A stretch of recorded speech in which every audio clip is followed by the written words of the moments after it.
All right, Danny Han, after those pranks from last week, we seriously need to lock in. Yeah, you're right. Speaking of locking in, our hoops teams have been dialed from the three-point line. I see you throwing up those arrows. And on the topic of basketball, it's not on our official athletics agenda, but it's on the Friday night agenda of many students. Sounds like you're talking about fruits.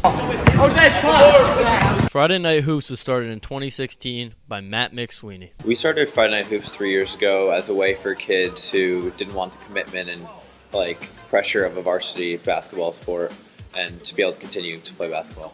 Play on Friday nights from 7 to 9:30. Matt's brother Danny is continuing the tradition of Friday Night Hoops with him and Matt Casper as the current commissioners. What's it like being the commissioner of Hoops this year? You know, it's been a good time. There's a lot of responsibility that comes with it, but me and my other commissioner, Danny McSweeney, we get through it. And I think Froops is just great for everyone in the school, whether it be athletes, non-athletes. They really get to show off their hoop skills. You know, we saw Trip Rizzo hit an electric three-pointer a couple weeks ago. That was probably the biggest highlight of the season so far. And overall, it's just been a great time. Students sign up on Madison Beach and Rec website. And then, the 6 seniors, who have been playing the longest, draft 10-person teams. With 60 kids and a wait list, it's very popular. We're here at Town Campus. We've heard all this talk about Froops. We're going to find out what's going on. Welcome to Froops. Welcome to Froops. Gives that guy a map. Chicken noodle! Extra bright, I want you all to see this. Turn up the lights. You know what I need. Want you to see everything. Want you to see all of the lights. Irish! Shooting stars, all of the lights, all of the lights. Until it's taken second.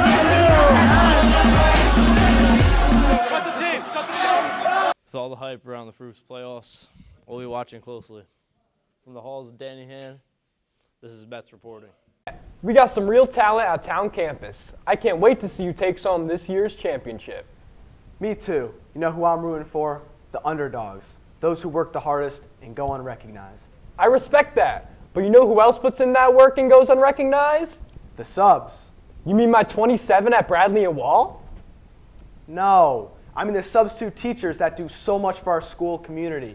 Let's take it to Thomas, Aaron, to tell us more.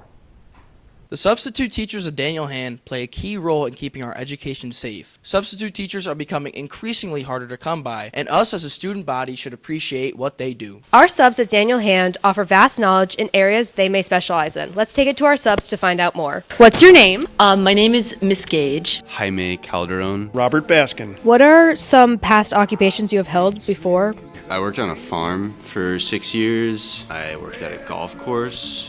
How was your experience at Hand? It was pretty cool. I really liked it. I consider myself to be a little bit of a trendsetter. Back then, I had really long hair for a while. I woke up really late. No excuses. I was 7:15, and I like my long showers. Long showers. So I got to take a really long shower. So I graduated from college. I didn't know what I wanted to do. I thought it was a really good idea, and I wanted to try out education. So here I am. Still deciding. Oh my goodness, I've had a lot of them. I was chief of staff to a member of Congress. I was staff director of committees at the United States House of Representatives, and I worked over on the Senate side with Senator Kerry. And I ran a whole bunch of nonprofits. What are some reasons you decided to become a substitute? My very first job out of college to teach chemistry over in Old Saybrook. Then I went into chemistry, and then I got into government and politics. And I spent most of my career running organizations, and having spent 25 years in Washington, D.C., I felt I should go back into education. Oh, well, it's really quite exciting. I first came to Daniel Hand High School vocal directing the musicals, and that's how I became acquainted with the school. So I do have a music degree in voice, and I was a choral director. And now I music direct for a bunch of different theater companies and high schools. And the last musical I did was Elf up in New Haven.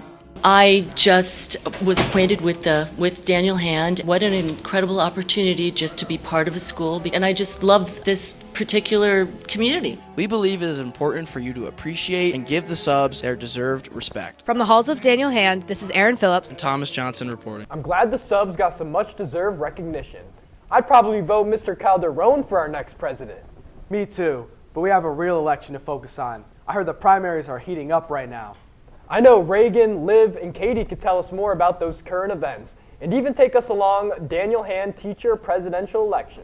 Recently, several states have begun voting for the Republican primaries, with Donald Trump and Nikki Haley battling out in Iowa, New Hampshire, and South Carolina.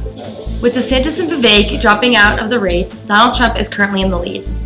But sometimes, here at Daniel Hand, things can get a little too political. Today we are going to see which teacher students think would be the best president. We ran a mock primary to see which teacher could survive in the White House. What teacher would be the best president? Miss San. Mr. Schultz. Mr. Nye. Miss Champy. Mr. Harris. Mr. Schultz. Mr. Buller. Madam Merkel. Mr. Quirk. Mr. Schultz. Mr. Quirk for president. Miss Earls. The results are in. With the most votes, Mr. Schultz has been elected as the next president of the United States. Congratulations, President Schultz. Here are some encouraging words from the president himself. First of all, I'd like to thank you all for voting me into the presidency. I appreciate your support. My first official act as president will be to reduce the required numbers of school days from 180 per year down to 100. So I think that means we're done, right? Thanks for watching. Those candidates really have to step it up. Speaking of taking steps, there's one student at Daniel Hand who has become quite an expert on walking. Let's take it to Caleb to hear more. Welcome to Caleb's Corner. I'm Caleb Feza. Each week I'll introduce you to things that are important to me.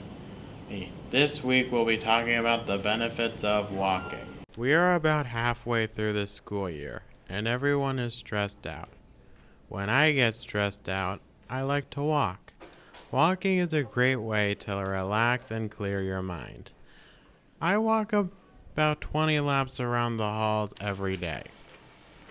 I keep track of how many steps I take with my new watch, and my goal is to get 10,000 steps or more in every day.